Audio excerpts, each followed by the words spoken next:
Hi, my name is Jennifer Stewart. I teach at Grandville State University, and for 10 years I've had the pleasure and honor of running a group called Act on Racism. What we do is we take people's experiences with stereotyping and discrimination, and we try to turn them into skits that will make you somehow see the issue in a slightly different way.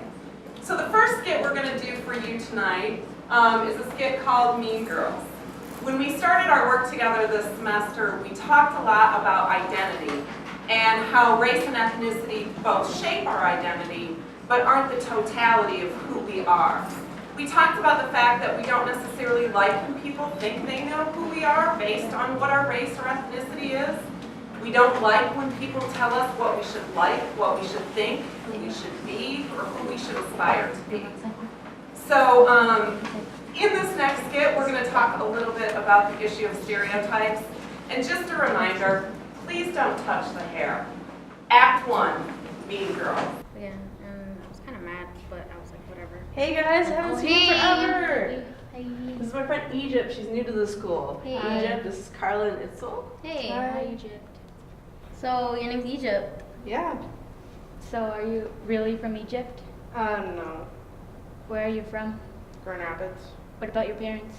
Michigan, What about your grandparents? America. But like, what are you? Like, what do you mean? Like, race? I'm mixed, Mixed with what? black and Mexican. Oh, so you have relatives in Africa. Not to this date, probably. So, do you have family in Mexico? I have family in Texas, if that's what you're implying. Texas is not in Mexico. I know that. She really thought Texas was in Mexico. So, you said you're mixed. Are you more black or are you more Mexican? Can it just be like a 50-50 thing? No, it can't. You have to pick one. Okay, if you were to choose, which one would you choose you're more of? Not really. I don't think that's really a thing, guys. Like, do you rather prefer like fried chicken or like empanadas? Or tacos, like Yeah. tortillas. Can like both. Yeah, or just neither. So, do you speak Spanish? No, ¿Me comprendes? no. Ella piensa que es mexicana, pero no sabe hablar español. So, you said you're black, right? Yeah. Is your hair real? No, you don't get to touch. No. Okay, I guys. feel a little bit You fake. guys are being really rude right now. Yeah. We're gonna go and Yeah. We're just Yeah. asking. Yeah. that's You don't get to ask somebody yeah, that. that's a lot to ask. Check Come on. yourself before you work. What's your problem? So for our next skit this evening, we're going to talk about the issue of the way in which we create a set of rules or a list of characteristics that you have to fit in to be a member of one or another group. And for our kids, what that generally means is that if they don't fit all of those lists of characteristics, if they don't meet all those rules, they feel trapped in between different worlds, different cultures, and welcomed truly by no one. What does it mean to be Hispanic for our kids? Do they have to eat certain foods? Do they have to speak Spanish? What do they have to believe in?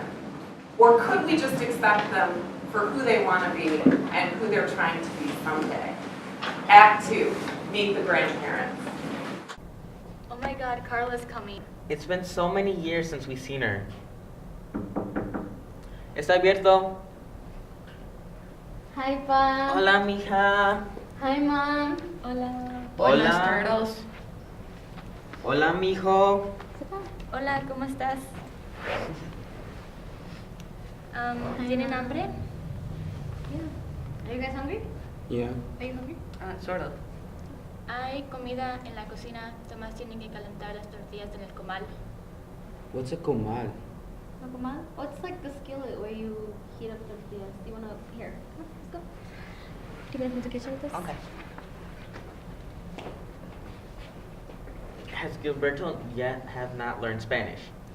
I don't think he has, but I thought Carla was going to teach him. Yeah, she said that the next time they came and visit us, they would already know Spanish. It's embarrassing that my grandchild does not speak Spanish, yet he is Hispanic. And even the husband, he's also Hispanic and still I doesn't know know. Spanish. It's embarrassing. I don't. So, I heard you guys talking about Angel and Gilberto. Yeah, and it's a really big problem. They still don't know Spanish. Well, you know, Angel's mixed. He's white and Mexican. You know, Spanish wasn't his first language. So, and you know, he never really learned. Yeah, but you said the next time that you would visit us, they would already know Spanish. I know in Gilberto, he had, you know, speaking problems. So we just had to teach him English. And, you know, I was going to teach Gilberto and Angel, well, like, together. It's embarrassing. Like, if I go to church, my friends are gonna want to talk to me about my grandchild, and I'm gonna have to tell them that he doesn't speak Spanish, and it's just embarrassing because he's Hispanic, yet he doesn't speak Spanish. But, like, so is it more important what the people from church have to say than your family? Okay, then, well, let's put it in this way. What if they want to go down to Mexico and they can't understand their cousins because they can't speak Spanish? Does it really make my son and I less of a Mexican than you just because we can't speak Spanish?